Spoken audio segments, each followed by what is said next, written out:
Welcome to Anjana classes. आज हम कक्षा 8 की पाठ्य पुस्तक वसंत से पाठ 8 यह सबसे कठिन समय नहीं पढ़ने जा रहे हैं, जिसकी लेखिका हैं जया जादवानी।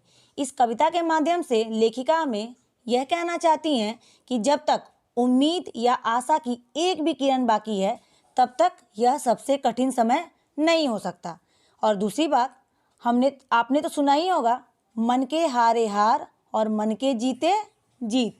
अगर आपके मन में उम्मीद का दामन थामा हुआ है, नहीं छोड़ा है, तो आपका सबसे कठिन समय नहीं हो सकता। लेकिन अगर आपने उम्मीद का दामन छोड़ दिया है तो ये आपका सबसे कठिन समय है। लेखिका ने अलग अलग उदाहरण देकर हमें यह समझाने की कोशिश की है, तो आइए पढ़ते हैं। नहीं, यह सबसे कठिन समय नहीं, अभी भी दबा है चिड़िया की चोंच में तिनका और वह उड़ने की तैयारी में है। बच्चों, आपने देखा है कि चिड़िया का जो पैर होता है कितना छोटा छोटा होता है ना, और वो उससे पूरा आसमान नाप जाती है अर्थात पूरा आसमान वो उड़ती है, फिर भी वो नहीं थकती है। और कभी आपने घोंसला भी उसका देखा होगा, वो घोंसला वो खुद तैयार करती है। और कैसे तैयार करती है? एक एक तिनका लाती है, फिर लाती है, फिर लाती है, ऐसे कर कर के वो एक घोंसला तैयार करती है और उसमें उसकी कोई मदद नहीं करता। सोचो उसमें कितनी हिम्मत होती है। तो लेखिका हम यही कहना चाहती है कि जब तक चिड़िया की चोंच में तिनका है, अर्थात वो इतनी मेहनत करती है, उसके बावजूद वह उड़ने की तैयारी में रहती है, वो थकती नहीं है। तो जब तक उसके चोंच में तिनका है तब तक कठिन समय नहीं हो सकता। अभी भी झड़ती है पत्ती, थामने को बैठा है हाथ एक।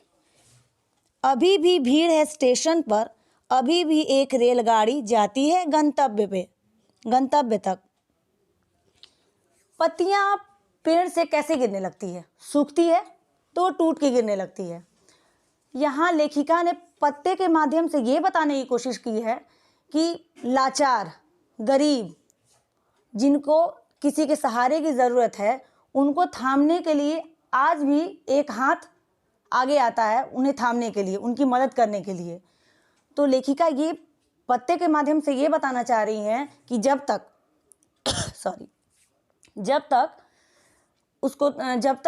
गरीब, लाचार, असहाय लोगों के लिए थामने के लिए हाथ जब तक थामते रहेंगे तब तक वो कठिन समय नहीं हो सकता।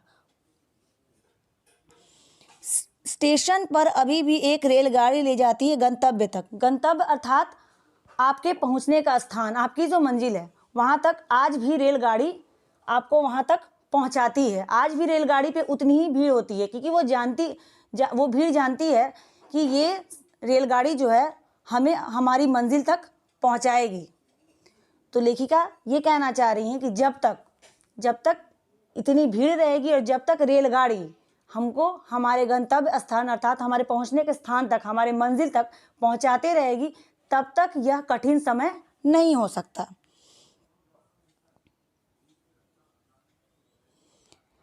जहां कोई कर रहा होगा प्रतीक्षा अभी भी, कहता है कोई किसी को, जल्दी आ जाओ कि अब सूरज डूबने का वक्त हो गया, अभी कहाँ जाता है।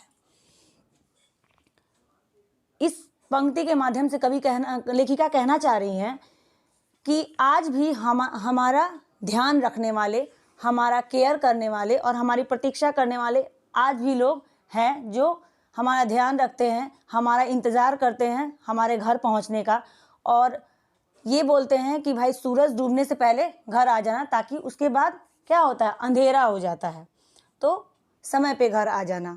तो जब तक ऐसे केयर करने वाले और प्रतीक्षा करने वाले लोग हमारे लिए हैं तब तक यह कठिन समय नहीं हो सकता।